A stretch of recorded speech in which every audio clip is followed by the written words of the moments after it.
नमस्कार छात्र शिक्षक विद्यार्थी मित्रांनो, मी Borade PM junior college of education Dindori, तालुका दिंडोरी, जिल्हा नाशिक। माझा विषय आहे सामाजिक शास्त्र अंतर्गत भूगोल, घटक क्रमांक 2 चे अध्यापन मी करत आहे। नियमित पाठ घेतोय मी। त्याचबरोबर प्रथम वर्षासाठी दृक्श्राव्य साधनांचा वापर या कौशल्याचा या ठिकाणी समावेश केलेला आहे। घटक क्रमांक 2 आहे भूगोलाचे अध्यापन, नियोजन आणि उपघटक। मागील दोन तासिकेपासून सुरू झालेला आहे दृक्श्राव्य साधनांचा वापर। त्यामध्ये आपण मागील तासिकेला बघितलं की नकाशाचे प्रकार आपण बघितले। त्याच्यामध्ये साधे नकाशे, नकाशा संग्रह, हवामानदर्शक नकाशे, भूस्थल नकाशे, उठावाचे नकाशे, प्रक्षेपित नकाशे आणि रेखांकित नकाशे याची माहिती घेतली। त्याचप्रमाणे दृक्श्राव्य साधने, प्रक्षेपण यंत्र, छापील साहित्य आणि हवामानदर्शक यंत्रांची माहिती आपण मागील तासिकेला घेतलेली आहे। या तासिकेला आपण त्याचा जो उपघटक आहे तो म्हणजे नकाशानंतर ज्याचं स्थान येतो तो उपघटक म्हणजे पृथ्वी गोल। तर पृथ्वी गोलाविषयी आपण या तासिकेला सविस्तर माहिती घेऊया। प्रथम आपण पृथ्वी गोल म्हणजे काय याची व्याख्या समजावून घेऊ। तर पृथ्वीची छोटी प्रतिकृती,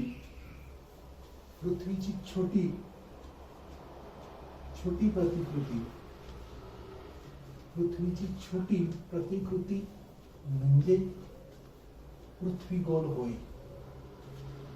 पृथ्वीची छोटी प्रतिकृती म्हणजे पृथ्वी गोल होय। व्याख्या व्यवस्थित लिहून घ्या, समजावून घ्या। पृथ्वीची छोटी प्रतिकृती म्हणजे पृथ्वी गोल होय। या पृथ्वी गोलावरनं पृथ्वीच्या आकाराचा आपणास अंदाज येतो।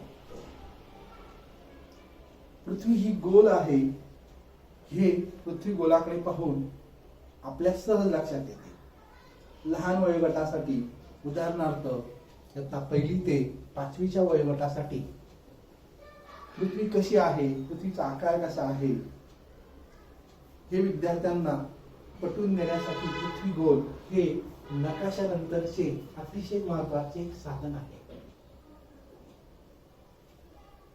नकाशानंतरचे दुसऱ्या नंबरचे साधन म्हणजे पृथ्वी गोल। पृथ्वीची छोटी प्रतिकृती म्हणजे काय, तर पृथ्वी गोल।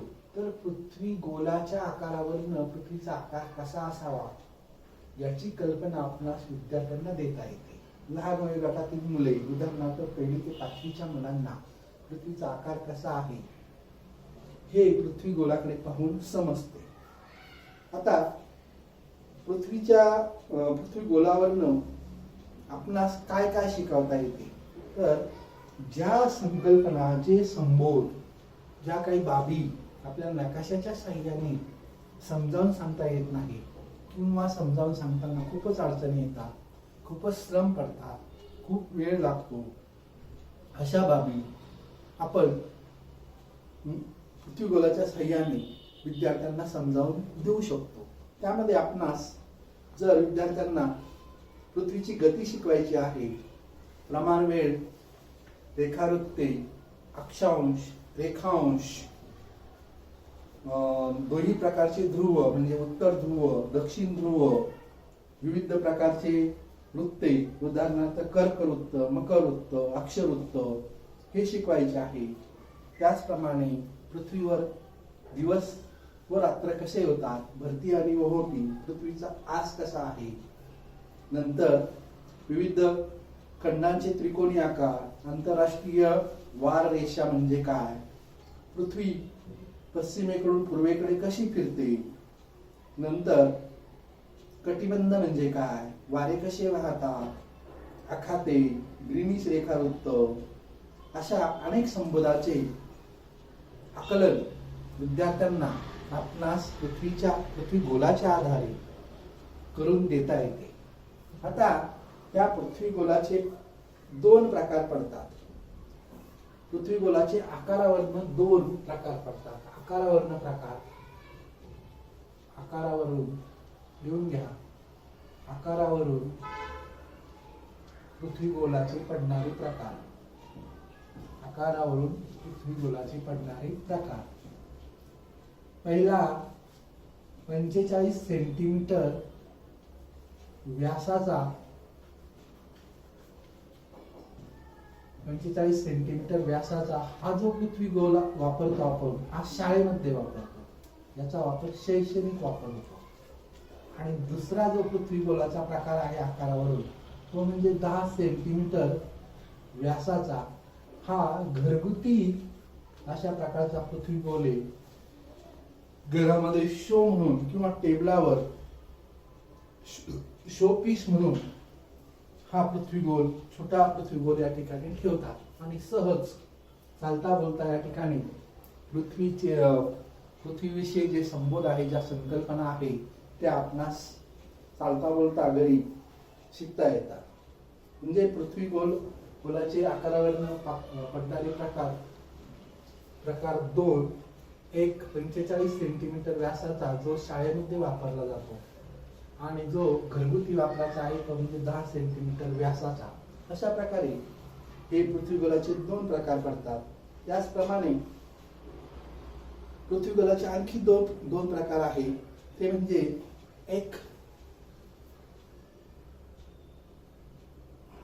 एक प्रकार म्हणजे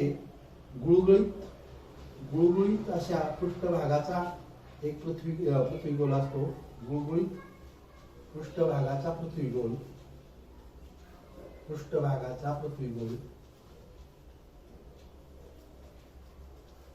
गुळगुळीत पृष्ठभाग असलेला पृथ्वी गोल. आणि दुसरा जो पृथ्वी गोल आहे तो म्हणजे ज्यावर उठावाचं काम केलेलं असतो.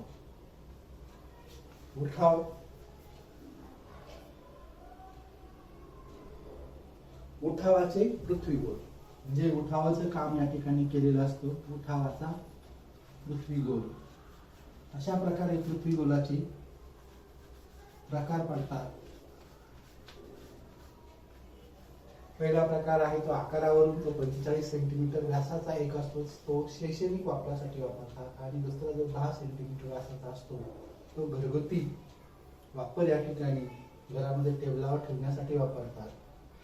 पृष्ठभागावरून पुन्हा पृथ्वी गोलाचे दोन प्रकार पडतात. एक गुळगुळीत पृष्ठभागाचा पृथ्वी गोल आणि दुसरा उठाव दर्शक पृथ्वी गोल.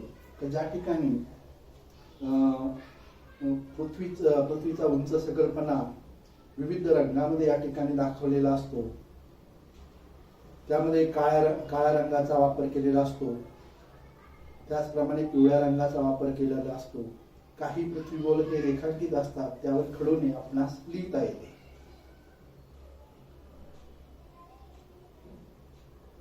नकाशातील गैरसमज आपणास जर दूर करावायचेच असतात, अशा वेळेस आपण पृथ्वी गोलाचा मोठ्या प्रमाणावर वापर करू शकतो. आता हे सर्व पृथ्वी गोलाविषयी आपण माहिती घेतली, परंतु आता पृथ्वी गोलाविषयी अधिक माहिती घेऊ. ती म्हणजे पृथ्वी गोल वापरताना लक्षात घ्यावयाच्या बाबी कोणकोणत्या आहेत ते आपण समजावून घेऊया.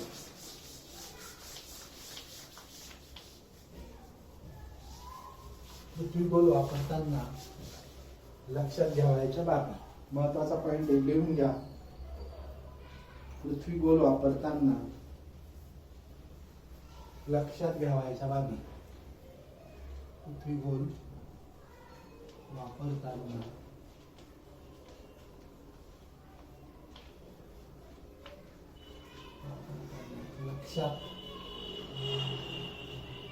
पृथ्वी गोल वापरताना लक्षात घ्यावयाच्या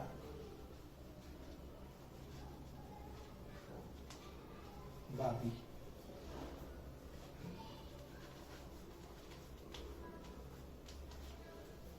बाबी म्हणजे गोष्टी. तर पहिली बाब आहे पृथ्वीगोलाची उंची, रुंदी, लांबी ही 3 परिणामे असतात. पृथ्वीगोलाची लांबी, रुंदी व उंची ही 3 काय असतात?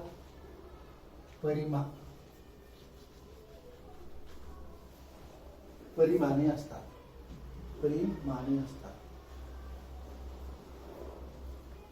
पृथ्वीगोलाची लांबी, रुंदी, उंची ही 3 परिणामे असतात. 2.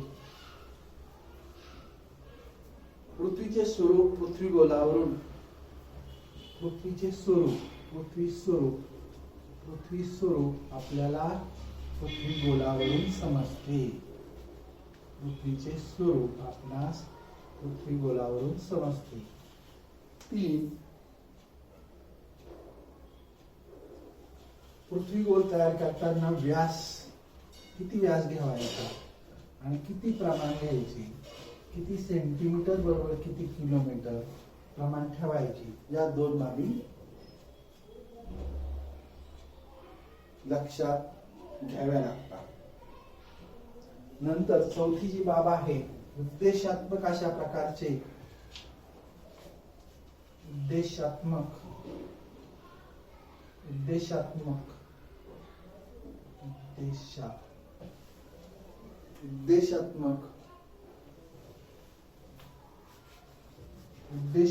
पृथ्वीगोल तयार करताना खूप काळजी घ्यावी लागते. आणि शेवटची बाब आहे म्हणजे योग्य जागेच्या ठिकाणी पृथ्वीगोल ठेवावा. पृथ्वीगोल ठेवण्यासाठी जागा लागते. पृथ्वीगोल ठेवण्यासाठी वर्गामध्ये व्यवस्थित जागा लागते किंवा व्यवस्थित टेबल लागतो. आणि शाळेमध्ये सुद्धा पृथ्वीगोलाची काळजी घ्यावी लागते. त्यासाठी व्यवस्थित तो एखाद्या रॅकवर ठेवावा लागतो. आता पृथ्वीगोल वापरताना लक्षात घ्यावायच्या बाबी परत एकदा समजून घेऊ. पृथ्वीगोलाची उंची, रुंदी, लांबी ही परिणामे आहेत. पृथ्वीगोलावरनं पृथ्वीचे स्वरूप आपल्या समोर येते. पृथ्वीगोल तयार करताना तिचा व्यास किती घ्यावायचा आणि प्रमाण किती ठेवायचे हे लक्षात घ्यावे लागते. त्याचप्रमाणे उद्देशात्मक अशा प्रकारचे पृथ्वीगोल तयार करताना खूप काळजी घ्यावी लागते. आणि शेवटची बाब आहे वर्गामध्ये पृथ्वीगोल ठेवण्यासाठी टेबल किंवा अन्य साधनाची गरज असते. त्याचप्रमाणे शाळेमध्ये जर पृथ्वीगोल ठेवायचा असेल तर त्यासाठी स्वतंत्र अशा प्रकारची रूमची व्यवस्था असावी त्या ज्या ठिकाणी पृथ्वीगोल आणि इतर भौगोलिक साहित्य हे आपणास व्यवस्थित ठेवता येईल. अशा प्रकारे आजच्या तासिकेला आपण पृथ्वीगोल म्हणजे काय हे समजावून घेतले. पृथ्वीगोलावरून कोणकोणत्या गोष्टीचा अभ्यास करता येतो, त्याचप्रमाणे पृथ्वीगोलाचे प्रकार आकारावरून कोणते आहेत, त्याचप्रमाणे पृथ्वीगोलाचे प्रकार पृष्ठभागावरून कोणकोणते आहेत आणि शेवटी आपण समजावून घेतलं पृथ्वीगोल वापरताना लक्षात घ्यावायच्या बाबी. अशा रीतीनं आपण जे शैक्षणिक साधनं आहेत, दृक साधनं आहेत, त्याच्यामध्ये नकाशाचा अभ्यास केला. या तासिकेला आपण गोलाचा अभ्यास केला आहे. पुढच्या तासिकेला आपण चित्रांचा अभ्यास करणार आहोत. तर यामध्ये चित्र कोणकोणत्या प्रकारचे असतात, त्याचा वापर कसा करावा याविषयी आपण अधिक माहिती घेऊया. नमस्कार.